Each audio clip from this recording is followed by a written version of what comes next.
இப்போ இருக்கிற குழந்தைங்கள்லாம் எவ்வளோ ஸ்மார்ட்டாக இருக்காங்கல்ல, இன்னசென்ஸே இல்லாமல் இருக்கிறாங்களோ அப்படின்னு தோணுச்சு.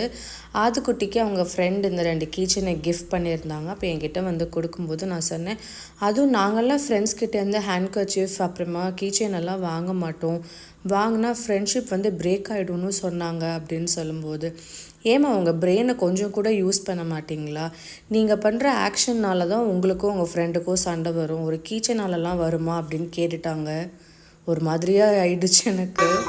ஆட்டுக்கால் குழம்பு அம்மா சமைச்சு தர சொல்லு. எனக்கு சமைக்கலன்னா ஆட்டுக்கால் குழம்பு சாப்பிடுவேன். ஆதுக்குட்டியும் அவங்க அப்பாவையும் ஒரே நேரத்தில் சமாளிக்கிறது எனக்கு பெரிய டாஸ்க். அதனால் வெளியில் கூட்டிகிட்டு வந்துட்டேன் ப்ரொவிஷன்ஸ் வாங்குறதுக்கு. சூப்பர் மார்க்கெட்டில் எல்லாம் வாங்கி முடிச்சதுக்கப்புறமா நைட்டு டின்னருக்கு வீட்டில் வந்து ராகி இட்லியும் அயன் சத்து நிறைந்த ஒரு சட்னியும் தான் செஞ்சேன். ரெசிபி வேணும் அப்படின்னா ரெசிபின்னு கமெண்ட் பண்ணுங்கள், அடுத்த விலாகில் ஷேர் பண்ணுறேன்.